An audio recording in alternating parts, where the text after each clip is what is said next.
ပြီနော်โอเคပြီးလို့ရှိရင်ဆရာတို့ကဖရာဗလာဖြစ်စေမယ်အကြိုင်ဖရာဗလာဖြစ်စေမယ်ဟုတ်လား plane ကကြတော့ဘလို့ plane လဲဆိုဟဲ့ဒီ generator နဲ့အပြိုင်ဖြစ်နေရမှာဟုတ်ပြီနော်အဲ့ဆရာဖြတ်ရှားလိုက်တဲ့ plane က generator နဲ့အပြိုင်ဖြစ်နေရမှာဖြစ်တဲ့အတွက်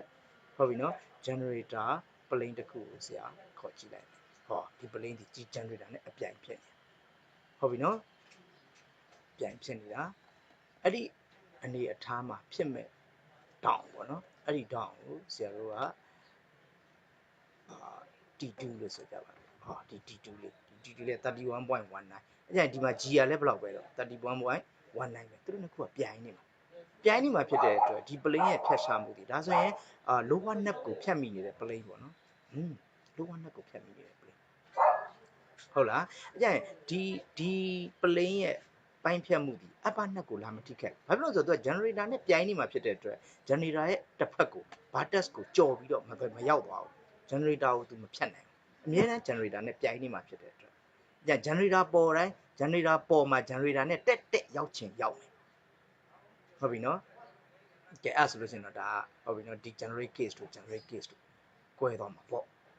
ဟုတ်ပြီနော်ည generator ပေါ်တက်ရောက်မယ် generator နဲ့ပြိုင်မယ်ဒီအနေအထားနဲ့ generator ပေါ်တက်ရောက်လို့ချင်းဆရာတို့ကဒီကောင်က straight line ဖြစ်နိုင်တယ်ပြီးလို့ရှိရင် polygon တစ်ခုဖြစ်နိုင်တယ်ပေါ့ဟုတ်လား especially triangle ပေါ့ဟုတ်ပြီနော်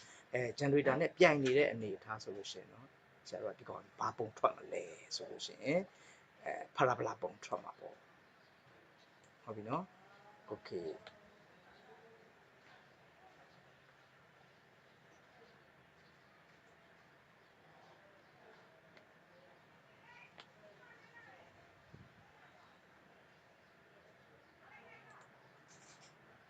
ဟုတ်ပြီအဲ့ဒီပုံစံလေးကိုဆရာ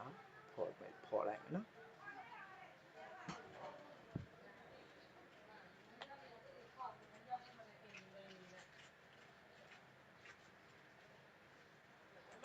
ဒီပေါ့ဒီအပြာရောင်ပုံလေးတွေ့လိုက်ဒါဒီ plane ကနေပြီးတော့ဒီ con ကိုဟုတ်လားဖြတ်ချလိုက်တဲ့ပုံဘယ်သူနဲ့အပြိုင်ဖြတ်ချလောက်လဲ generator နဲ့အပြိုင်ဖြတ်ချလိုက်တဲ့ပုံ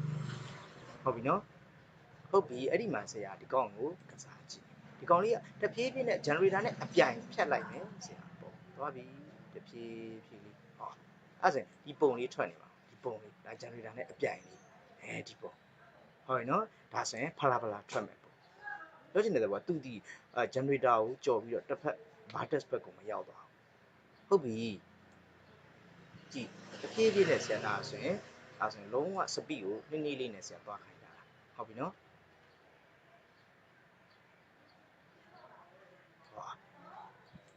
အခုချိန်ဒီကြည့်ဖလာပုံထွက်တော့မှရှိသေးတယ်generator နဲ့တစ်ထပ်ထဲမကြ generator နဲ့တစ်ထပ်ထဲကြတဲ့အချိန် generator line ပေါ်မှာတက်ရောက်သွားမှာဖြစ်တဲ့အတွက်သူဒီအဲ့ဒါဒီ straight line ပုံစံထွက်မယ် straight line ပုံစံထွက်ဟုတ်ပြီနော်ဟုတ်ပြီအဲ့ဆိုဘယ်ကိုလဲဖြတ်မှာလဲဆို vertex ကိုလည်းဖြတ်သွားလိမ့်မယ်ဟုတ်ပြီ vertex ကို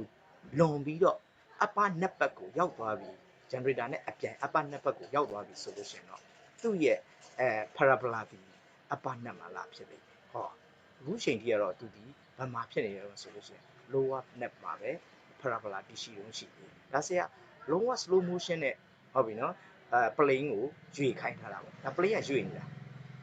တဖြည်းဖြည်းနဲ့ဒီ plane ရဲ့အရွယ်အစားလေးကသေးပြီးတော့ straight line ပုံစံလေးဖြစ်သွားရင်အဲ့ဒါဒီ generator နဲ့ plane နဲ့တက်ထပ်ထဲကြာလို့ပဲအခုကိုကြာလို့နေပါဖြစ်နေပြီတွေ့လားဒါဆို parabola ဖြစ်မဲ့